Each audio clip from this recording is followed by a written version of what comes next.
My son's bride called me a vegetable at my son's wedding. Is this drooling thing really your father? Anne shrieked, her $15,000 dress swishing as she pointed at my wheelchair. Get him out of my sight! 200 guests stared. My son Will looked mortified. The oxygen tank beside me hissed softly.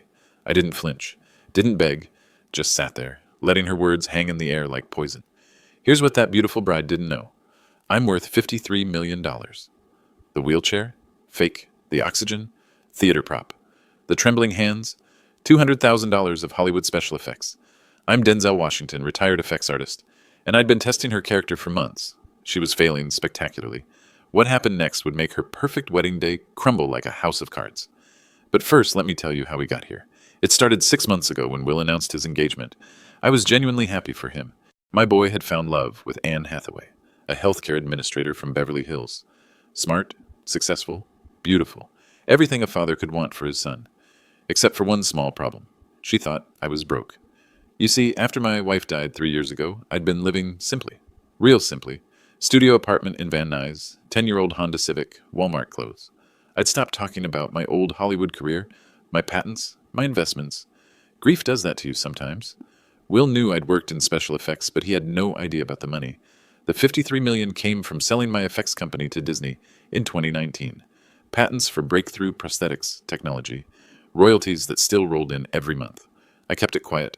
Wanted to see who people really were when they thought I had nothing.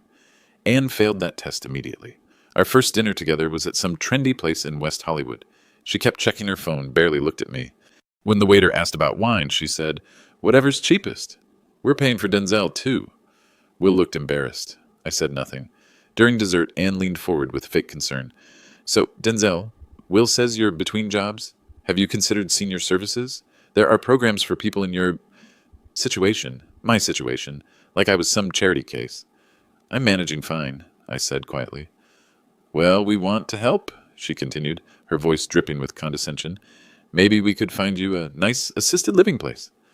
Nothing fancy, but clean, safe." I watched her carefully. This woman wanted to warehouse me before I even became a problem. The pattern continued for months. At Will's birthday party, Anne seated me at the kids' table. "More appropriate for your level," she whispered. When they went house hunting, she made sure I knew I wasn't welcome. "It's really a place for young professionals," she explained. "You'd feel out of place." At their engagement party, she introduced me to her parents as Will's father. "He's struggling since his wife passed. We're keeping an eye on him." Her mother Meryl looked at me with pity. Her father Brad barely acknowledged my existence. But the real test came when Anne started planning the wedding. "We need to discuss your father," I heard her tell Will through their apartment door. I'd come to drop off a birthday card. "What about him?" Will asked. "He's going to embarrass us." Look at him. Those old clothes, that beaten-down look. My family will think we're poor. Dad's had a rough time since Mom died. That's exactly my point. He looks like he belongs in a nursing home, not at our wedding. Can't you clean him up? Buy him a decent suit? I knocked. The conversation stopped. "Dad!" Will opened the door, flustered. "I didn't know you were coming by." Anne appeared behind him, her smile plastic. "Denzel! How nice. We were just talking about the wedding." "I heard," I said calmly. Her cheeks reddened, but she didn't apologize. Instead, she doubled down. "Well, since you're here, we should discuss logistics. The venue is quite upscale. There's a dress code." She handed me a brochure for Men's Warehouse. "Nothing too expensive. We don't want you to strain your budget." That's when I made my decision. I was going to test her completely. Push her to show her true colors in front of everyone who mattered. If she could treat a grieving widower like garbage when she thought he was poor, what would she do when she thought he was truly helpless? I called my old contacts at Hollywood FX Studios. "I need a favor," I told Marcus, my former partner. "Something big." 2 weeks later, I was transformed. The wheelchair was medical grade, $12,000, with hidden recording equipment built into the armrest. The oxygen tank was theater prop, but perfect replica. The latex prosthetics made my hands shake convincingly. The glycerin drool looked heartbreakingly real. I practiced for hours, slurred speech, confused expressions, the whole performance of a man broken by stroke. Will was devastated when he saw me. "Dad, what happened?" "When did this start?" "Last month," I whispered, my voice carefully modulated to sound weak. "Came on sudden. Doctor says stroke." His physical therapy training kicked in. He wanted to examine me, run tests. I deflected with confusion, made excuses about specialists, gave him just enough medical terminology to seem legitimate without being verifiable. Anne's reaction was everything I'd expected, and worse. The first time she saw me in the wheelchair, she actually recoiled. "Oh my God," she whispered to Will. "How bad is it?" "The doctors aren't sure," Will said, his voice breaking. "He might recover some function, but he can't come to the wedding like this," Anne said immediately. "Look at him. Anne, he's my father. And I understand that, but this is our day. Our perfect day. I've worked 2 years planning this. I can't have that in all our photos." That. She called me that. "Maybe he could stay home," she suggested. "We'll have someone live stream it for him." Will fought for me. I have to give him credit. But Anne was relentless. "If he absolutely must come," she finally conceded, "he stays in the back. No photos, no reception line, and someone needs to watch him constantly." The test was working perfectly, but I had no idea how spectacularly she would fail. The morning of the wedding, Anne called me directly. I almost didn't answer. The phone rang 6 times before I picked up, making sure to sound confused and slow. "Hello? Denzel, it's Anne. We need to talk." Her voice was cold, businesslike. This wasn't a daughter-in-law checking on family. This was damage control. "Oh, Anne. Hello, dear. Listen, I've been thinking about today. About the wedding. And I think it's best if you don't come." I let silence hang for a moment. Let her think I was processing slowly. "But it's Will's wedding." "I know, and we'll make sure you see everything. We'll have someone FaceTime you the whole ceremony. It'll be like you're there. I want to see my son get married. And you will. Just from home. Where you're comfortable. Where you're safe. Safe." The word dripped with false concern. "Denzel, can I be honest with you?" Here it comes, I thought. "You're not, well. And today needs to be perfect. My family is flying in from all over the country. Will's colleagues from the hospital will be there. Important people. I understand. Do you? Because I need you to really understand. This wedding cost us $200,000. Every detail matters. Every moment will be photographed, filmed, remembered forever." She paused, waiting for me to respond. When I didn't, she continued, "I can't have you disrupting things, making scenes, having episodes. I won't make scenes. You can't promise that. You're sick, Denzel. Really sick. What if you have another stroke during the ceremony? What if you fall out of your wheelchair? What if you make those sounds?" Those sounds. She meant the occasional slurred word, the breathing I'd been faking. "Anne, please, let me come. I'm trying to protect you here. Save you from embarrassment. Because honestly, the way you look right now, the way you sound, it's heartbreaking. People will stare. They'll whisper. They'll pity you." The cruelty was breathtaking. Even knowing it was an act, even knowing I was manipulating the situation, her words cut deep. "But what will hurt most," she continued, "is that they'll pity Will. They'll look at him and think, 'Poor guy, stuck taking care of that broken old man. Is that what you want for your son on his wedding day?'" I made my voice smaller, more fragile. "No, I don't want that." "Good. Then we're agreed. You'll stay home. I'll have Will call you after the reception." "Wait," I said quickly. What if I promise to stay quiet? In the back?" She sighed heavily, dramatically.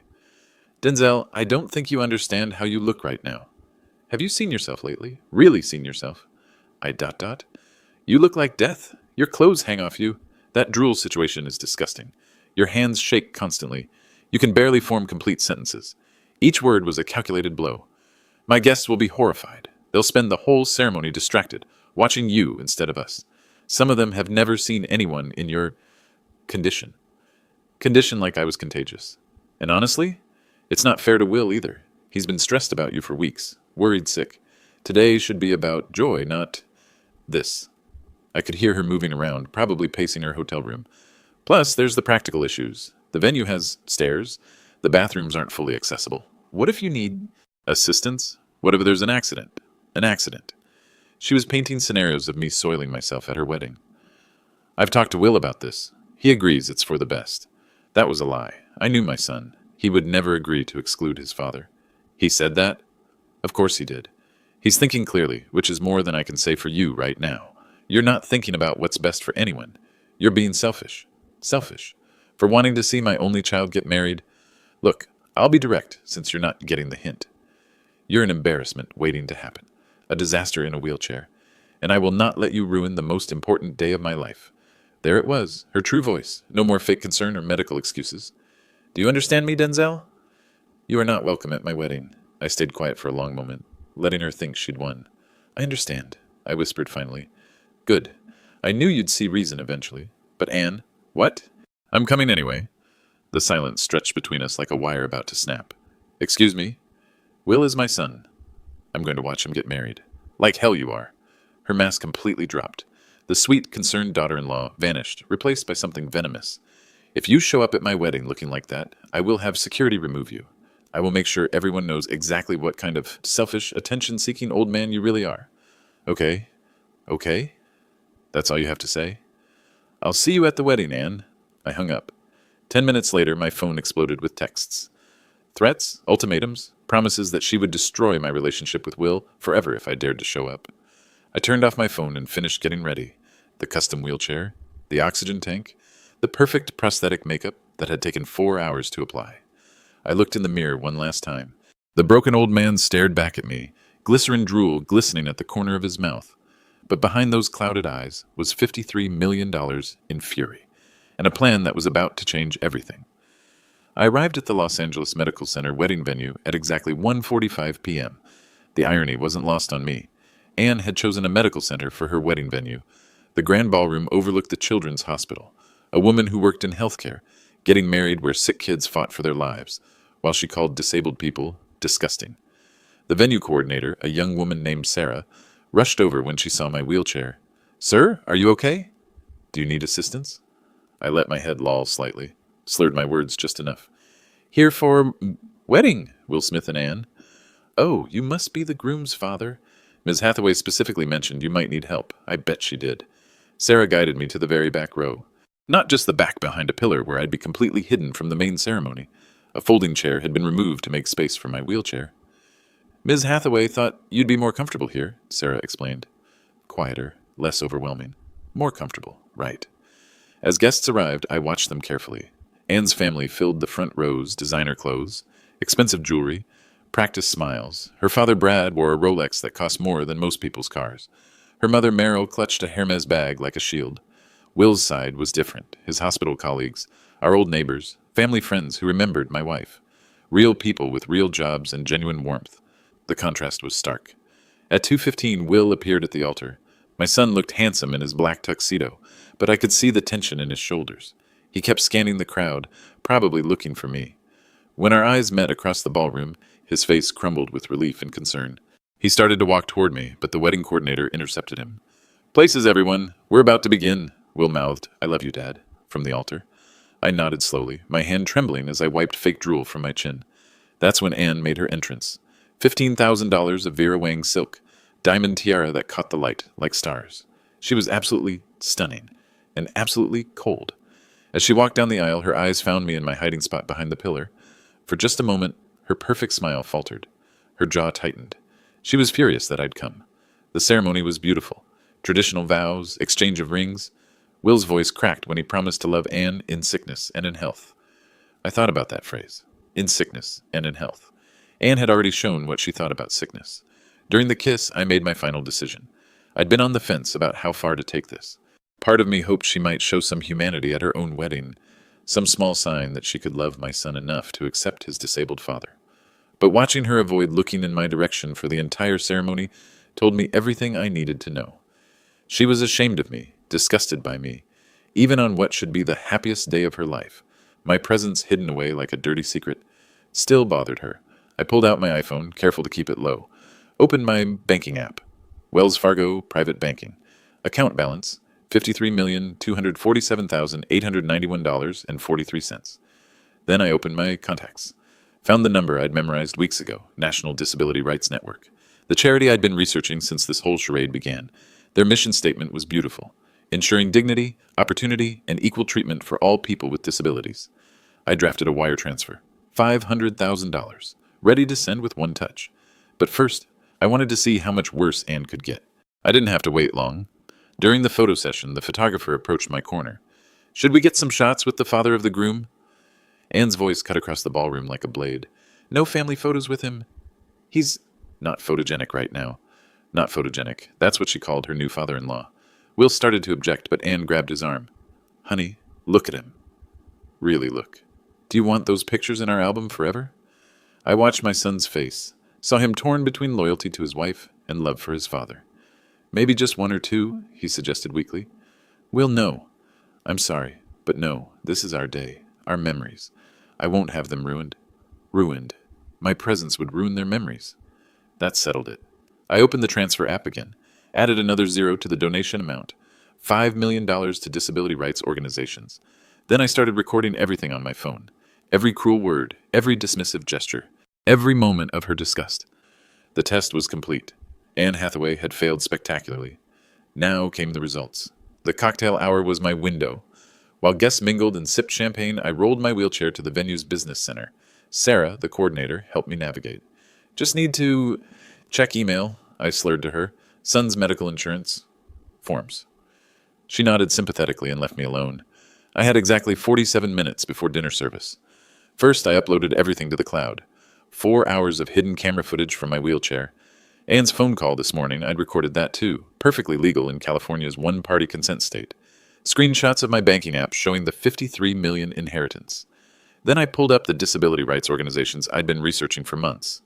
Not just the National Disability Rights Network, the Christopher and Dana Reeve Foundation, United Spinal Association, Paralyzed Veterans of America, Brain Injury Association. I'd done my homework. These weren't just charities, they were warriors. Legal advocates who fought discrimination cases. Public awareness campaigns that went viral. They had platforms, voices, power. I drafted emails to all of them, attached the recordings, explained the situation, promised major donations if they'd help me expose what happened here today. My phone buzzed with responses within minutes. Mr. Washington, we're appalled by what we've heard. How can we help? This level of ableism needs public exposure. Are you willing to go on record? We have 2.3 million social media followers. This story needs to be told. I smiled. A real smile this time, not the confused grimace I'd been performing. Next, I called Marcus at Hollywood FX Studios. How's the performance going up? He asked. Better than expected. I need you to document the prosthetics breakdown for tonight. You want the reveal filmed? Everything. Medical-grade documentation of every fake element. I want experts explaining how this was done. Make it educational. Jesus, Denzel, you're really going nuclear. She called me a vegetable, Marcus, in front of 200 people. Said I was disgusting. Say no more. We'll have cameras there in 20 minutes. I hung up and opened my laptop bag. Inside were printed copies of everything. Bank statements. The prosthetics invoices $200,000 in itemized expenses. Medical consultations with real stroke specialists who'd help me fake symptoms accurately. Legal documents showing my inheritance. Patents from my special effects innovations. 47 pieces of evidence. One for each minute until showdown. But the most important document was a simple one-page letter. I'd written it 3 weeks ago, sealed it in an envelope, and given it to my lawyer with specific instructions. If anything happened to me, if I died, if I disappeared, if I was mysteriously committed to a facility, this letter would be opened and its contents released to every major news outlet in America. Insurance policy. Because once I stood up from this wheelchair tonight, there was no going back. Anne would be destroyed. Her reputation, her career, her social standing, all of it would crumble. But she'd also be desperate, dangerous. Rich people with ruined lives sometimes did unpredictable things. My phone buzzed with a text from Will. Dad, where are you? They're about to serve dinner. I typed back slowly, maintaining the facade. Bathroom, be right there. Time to return to the performance. I wheeled back into the ballroom. The lighting had been dimmed for dinner service. Candles flickered on every table. Anne sat at the head table in her ivory dress, laughing at something her father said. She looked radiant, happy, completely unaware that her perfect world was about to implode. I positioned myself at my assigned table 12, furthest from the head table, squeezed between Will's elderly aunt and a hospital orderly who barely spoke English. The forgotten table, the unwanted guests. Perfect, because from here I had a clear view of everything.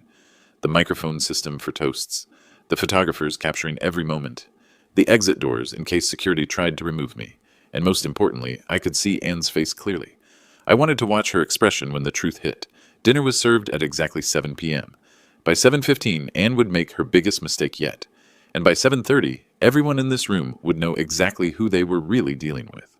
During the salad course, Will appeared at my table. Dad, can I talk to you for a minute?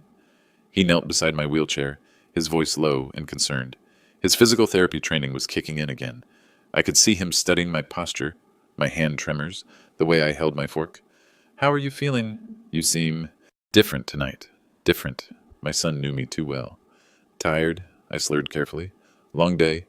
Your muscle tone looks better, and your grip strength when you shook hands with Aunt Martha, that was surprisingly firm for someone with your supposed deficits.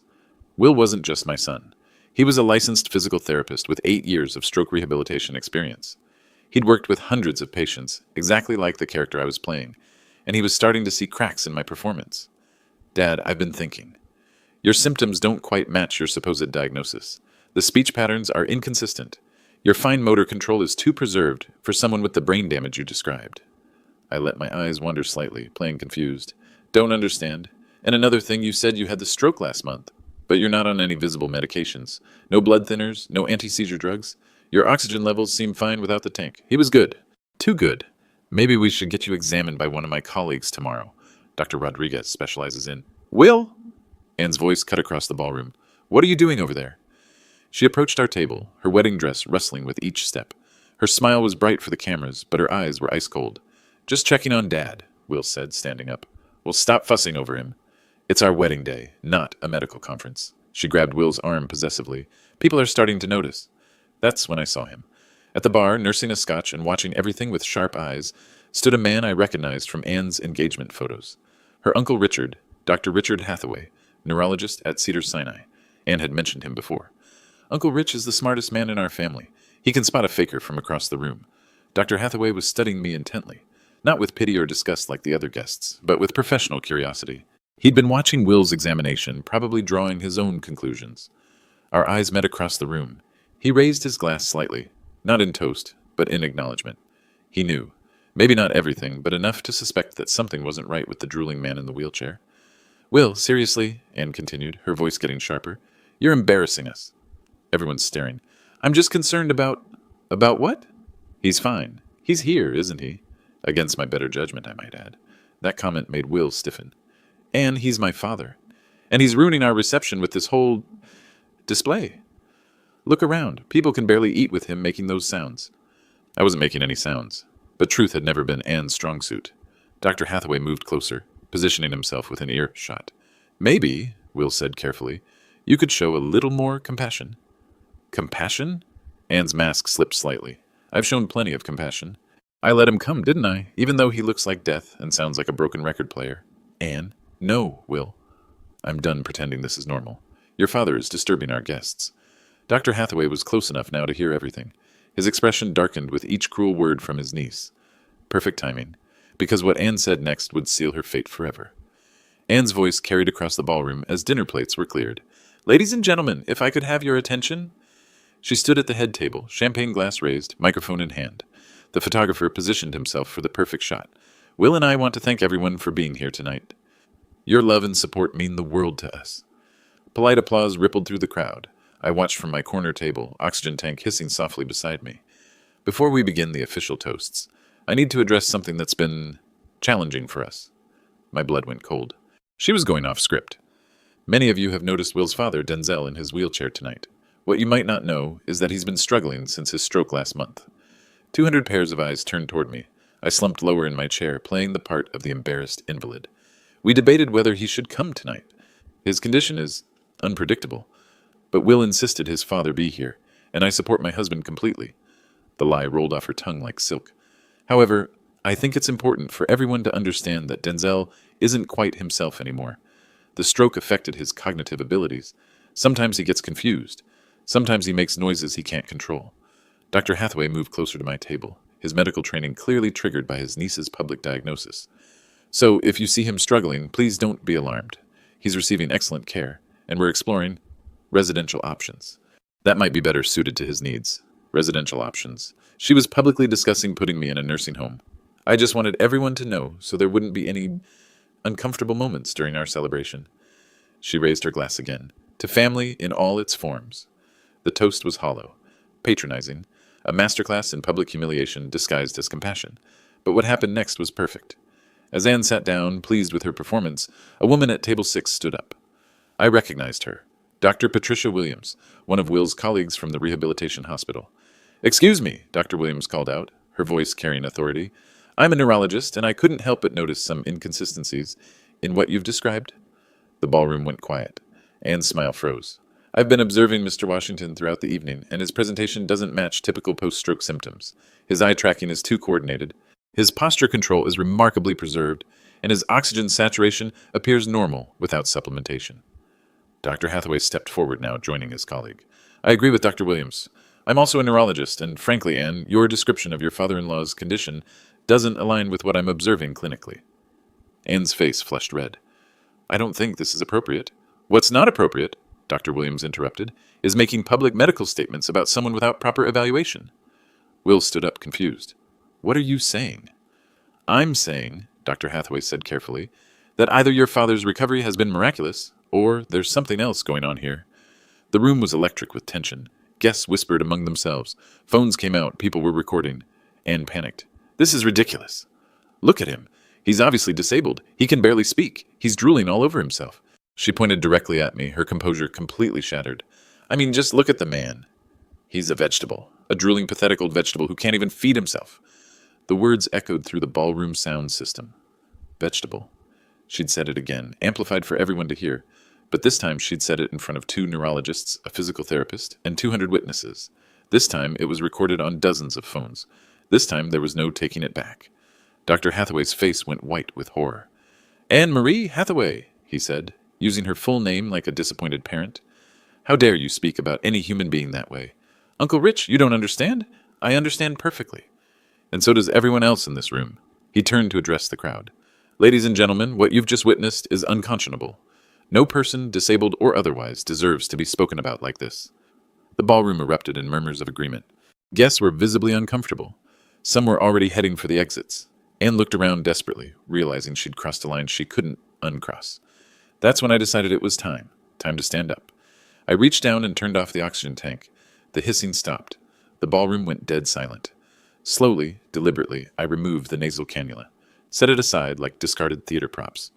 Then I gripped the armrests of my wheelchair and stood up.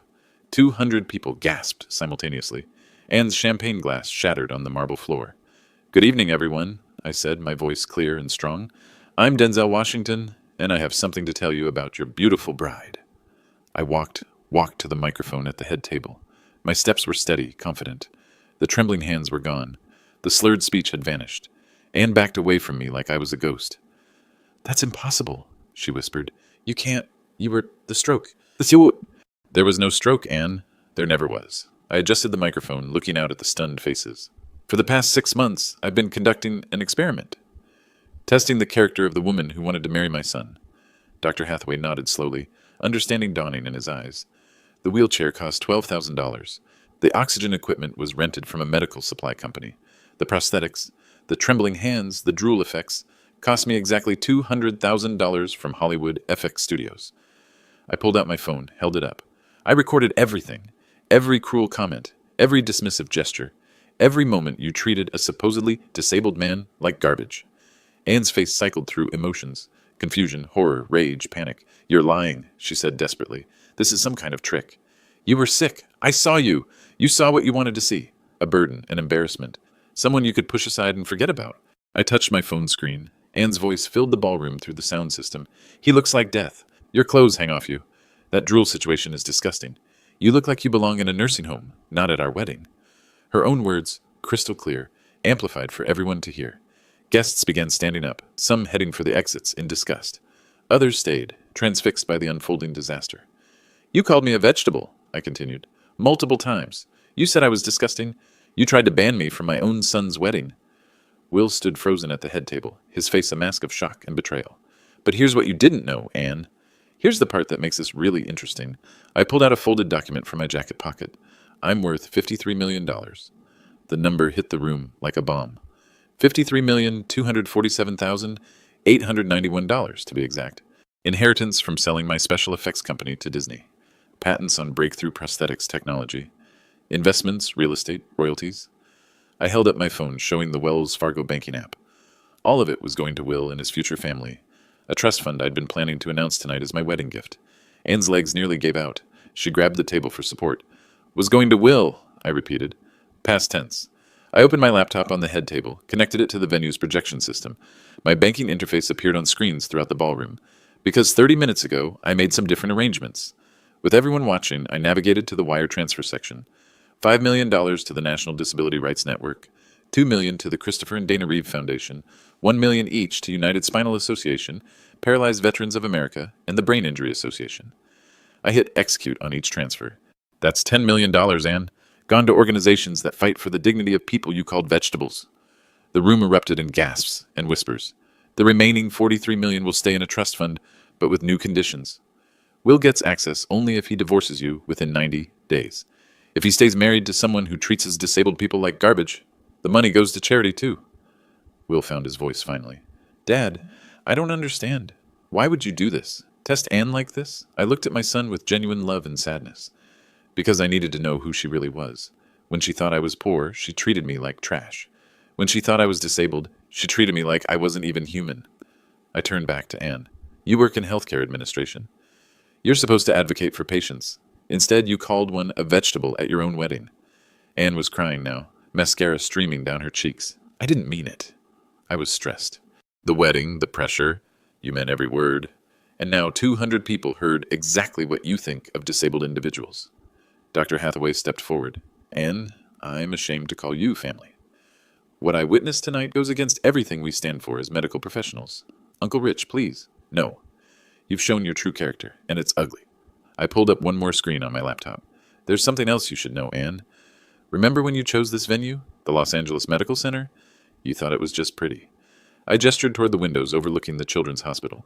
This venue donates its profits to pediatric care. Sick children, disabled children, children you would probably call vegetables too. The irony wasn't lost on anyone. And the final twist? I've been recording this entire evening. The footage goes live on social media in exactly 10 minutes, along with a complete breakdown of the prosthetics deception. The disability rights organizations I just donated to have already agreed to share it with their millions of followers. Anne's phone began buzzing frantically. Her friends, her colleagues, her social media followers, they were already seeing the clips people had posted during dinner. Your career in healthcare is over, Anne. No hospital will hire someone who calls patients vegetables. No medical facility will trust you with vulnerable populations. She collapsed into a chair, the fight completely drained out of her. $43 million, I said to Will. 90 days to decide what matters more, money or staying married to someone who failed the most basic test of human decency. I looked around the ballroom one final time. The bar remains open. Enjoy your evening, everyone. I walked toward the exit, my steps strong and sure. Behind me, Anne Hathaway sobbed into her $15,000 dress, while 200 wedding guests filed out in stunned silence. The test was complete, and she had failed spectacularly. The ballroom emptied in 15 minutes. Not gradually, not politely, like a fire evacuation. I stood in the lobby, still in my fake medical costume, but walking normally now, watching the exodus. Dr. Hathaway approached me first. Mr. Washington, what you did tonight, I've never seen anything like it. Good or bad? Necessary, he said firmly. Anne's always had cruel tendencies, but this? He shook his head. I work with stroke patients daily. What she said about you, what she believed about disabled people, it's everything wrong with our healthcare system. Dr. Williams joined us, her phone in hand. The video's already going viral. #VegetableGroom is trending on Twitter. 3 million views in the last hour. My phone buzzed constantly. News outlets, talk shows, documentary filmmakers. The story was spreading faster than wildfire. Mr. Washington, a young reporter from Channel 7 approached. Could we get a statement? Before I could answer, Anne burst through the ballroom doors. Her wedding dress was stained, her makeup destroyed, her hair falling from its elaborate updo. You destroyed me, she screamed across the lobby. You ruined my life. Hotel security stepped forward, but I waved them off. You destroyed yourself, Anne. I just gave you rope. $53 million. You had $53 million, and you let me think you were poor. I wanted to see who you really were. Who I really was? Her voice echoed off the marble walls. I was trying to protect my wedding, my reputation, my family, by calling disabled people vegetables. That was private. Between us. Nothing's private when you're cruel to vulnerable people, Anne. The disability community has been fighting this attitude for decades. Tonight you gave them the perfect example of why their work matters. She pulled out her phone desperately. It's not stopping. The comments, the shares, they found my LinkedIn, my work email. Someone posted my hospital's phone number. I felt no satisfaction watching her panic. Just sad recognition of consequences meeting actions. Los Angeles Memorial already called, she continued, tears streaming. I'm suspended pending investigation. The medical board is reviewing my license. Dr. Hathaway stepped closer to his niece. Anne, you called a patient a vegetable. At your own wedding, on camera. What did you expect would happen? He's not a real patient. It was fake. But your attitude toward disability was real, Dr. Williams said coldly. And now every disabled person in America knows exactly what you think of them. Will finally emerged from the ballroom, looking shell-shocked. He'd removed his bow tie and jacket. His eyes were red. Dad, can we talk? I nodded. We walked to a quiet corner of the lobby. I don't understand any of this. The money, the test, the deception. Your wife failed a basic humanity test, son. But why this way? Why humiliate her publicly? I looked at my boy, 31 years old, good heart, but still naive about the world. Because private cruelty toward disabled people happens every day, in hospitals, in nursing homes, in families. It stays hidden because victims often can't speak up for themselves. So you decided to speak for them? I decided to show what that cruelty looks like when it's exposed to light. Will was quiet for a long moment. The money? The inheritance? You'd really give it all away? Son, I've got more money than I could spend in 3 lifetimes. But dignity? Respect for vulnerable people? That's priceless. And if I stay married to Anne, then you stay married to someone who thinks disabled people are vegetables. And $43 million goes to organizations that fight that attitude. He looked back toward Anne, who was still arguing with reporters and security. 90 days? 90 days. My phone rang. Marcus from Hollywood FX Studios. Denzel, the breakdown video is ready. Medical experts explaining every prosthetic, every effect. Educational content about disability representation in media. Perfect timing. And the disability rights organizations want to interview you. This is becoming a movement. I looked around the lobby, at the reporters, the cameras, the social media posts, spreading my story across the internet. Tonight had been about testing one person. Tomorrow would be about changing how society treats millions. 3 months later, I sat in my real office, not the fake studio apartment I'd been pretending to live in, reading the morning news. Will had filed for divorce on day 87. The settlement was clean. Anne got nothing except her legal fees and a permanent reminder that the internet never forgets. The hashtag vegetable groom still trended weekly, usually attached to news stories about disability rights victories. She'd lost her job, her medical license, and most of her friends. Last I heard, she was working retail in Phoenix under her maiden name. I felt no joy about that, just the quiet satisfaction of consequences, fairly distributed. The $43 million stayed in Will's trust fund. He'd earned it by choosing human decency over social status. Not a difficult choice, really, but apparently harder than most people think. My phone buzzed. Text from Will. Dad, can you meet me for lunch? I have news. We met at our old favorite diner in Van Nuys. He looked lighter somehow, happier. I got engaged, he said, sliding a photo across the table. Beautiful woman, warm smile, scrubs uniform. Dr. Sarah Martinez. She works in pediatric rehabilitation. Where did you meet? At one of your speaking events, actually. She was the physical therapist who worked with kids recovering from brain injuries. I smiled. My speaking tour had become a full-time job. Universities, medical conferences, disability rights organizations. The story of the wedding night had opened doors I'd never expected. She knows about the money? I asked, and I told her on our second date. You know what she said? What? That any man whose father would spend $200,000 testing his fiancé's character probably learned something important about love. Smart woman. She wants to meet you properly, without the prosthetics this time. I'd like that. The waitress brought our food. I watched Will eat, this good man I'd raised who'd chosen correctly when it mattered most. The foundation wants to offer you a permanent position, he said. Director of Public Awareness. 6-figure salary. Full benefits. Travel budget for speaking. The Denzel Washington Foundation for Disability Dignity. Started with $10 million of my money. Now funded by donations from people who'd seen the wedding video and wanted to support the cause. I'm considering it. Dad, you've spoken to over 50,000 people in the last 3 months. Medical students, hospital administrators, disability advocates. You're changing minds. True. The wedding night had become a case study in medical ethics courses. The prosthetics breakdown video was shown in film schools as an example of effects artistry used for social good.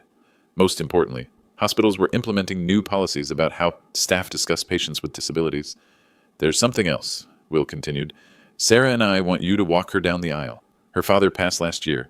I looked at my son, 31 years old, choosing love based on character instead of appearances, making his father proud in ways that had nothing to do with money. I'd be honored. No prosthetics this time? No prosthetics? No tests. Just a father walking his future daughter-in-law toward happiness. Outside the diner window, I watched people going about their lives. Some in wheelchairs, some using walkers, some with invisible disabilities that others might never notice. All of them deserving dignity. All of them deserving better than being called vegetables. The test was over. The real work had just begun. But Anne had been right about one thing. It really had been a perfect day.